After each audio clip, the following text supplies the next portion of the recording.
Assalamualaikum warahmatullahi wabarakatuh. Perkenalkan, nama saya Ayu Andini dengan NIM 1830209025 dari Program Studi Pendidikan Fisika Universitas Islam Negeri Raden Kota Palembang. Di sini saya akan memaparkan materi dari mata kuliah pengantar relativistik tentang percobaan eksperimen dari Michelson dan Marley. Pada mulanya, sesuai dengan teori gelombang dari Huygens, bahwa gelombang memerlukan medium rambatannya untuk mencapai suatu tempat, dan setelah Maxwell menyatakan bahwa cahaya tidak lain adalah gelombang elektromagnetik, maka para pakar fisika segera melakukan berbagai usaha untuk mempelajari sifat zat perantara sebagai rambatan gelombang elektromagnetik. Para pakar ini mengajukan hipotesis medium yang dinamakan dengan ether yang terdapat meskipun di ruang hampa.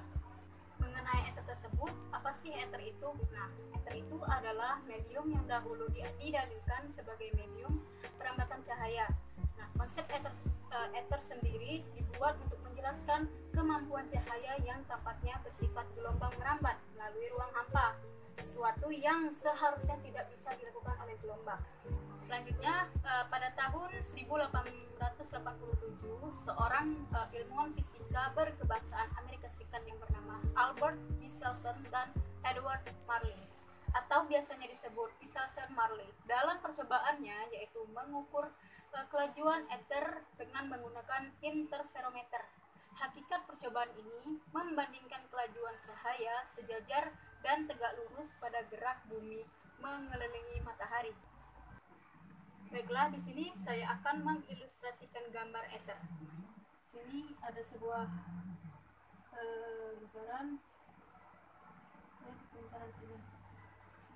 Nah, di sini adalah katakanlah adalah bumi atau earth. Di sini juga bumi. Di tengah-tengah ini adalah kita anggap matahari. Nah, di sini kita buat lingkaran.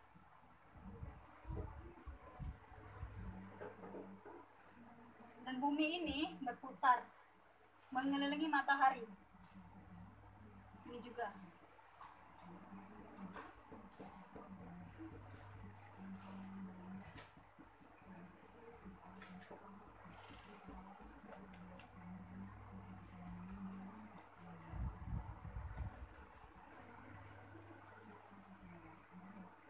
Nah, garis-garis ini kita anggap sebagai luminiferous ether. Luminiferous ether. Nah, pada gambar tersebut ini, ether itu dihipotesiskan bahwa bumi bergerak melalui suatu medium ether yang membawa cahaya. Nah, katakanlah ether itu diam di dalam alam semesta ini. Nah, diharapkan ada kelajuan relatif ether terhadap bumi yang bergerak mengelilingi matahari. Selanjutnya, Michelson dan Marley adalah petisi yang menggunakan contoh sederhana tersebut di atas untuk mencoba mengukur kecepatan aliran ether. Nah, bila memang ether itu ada, kita asumsikan pasangan berkas cahaya yang berasal dari satu sumber, yang satu dipantulkan dan yang lain itu diteruskan oleh gelas setengah cermin. Ini saya akan ilustrasikan percobaan dari interferometer dari Michelson-Marley.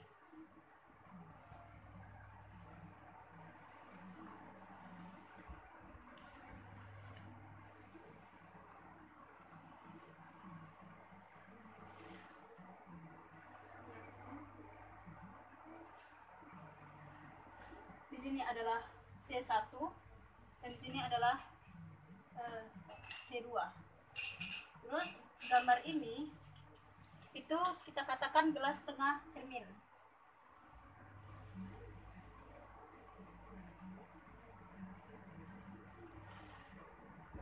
Nah, terus di sini arah panah di sini adalah alirannya ether. Nah, dan terus di sini adalah panahnya.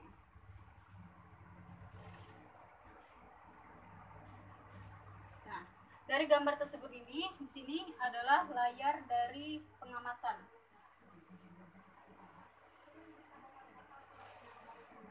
Nah, gambar tersebut ini adalah percobaan dari interferometer Michelson-Marley. Nah, masing-masing berkas cahaya itu dipatukan oleh cermin C1 dan C2. Nah, C2 yang letaknya itu antara gelas tengah cermin.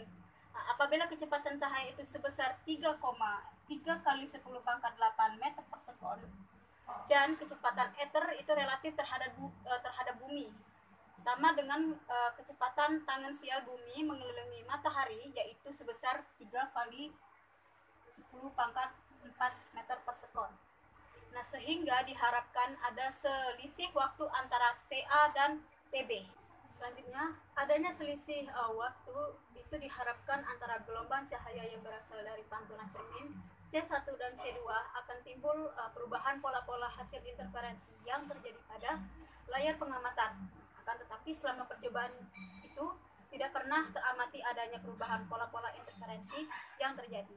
Hal ini menunjukkan bahwa tidak ada perbedaan antara TA dan TB.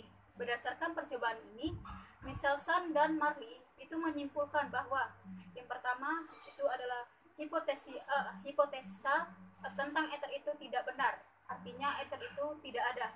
Nah, yang kedua itu adalah kecepatan cahaya adalah sama untuk ke segala arah, tidak tergantung pada kerangka acuan inersial.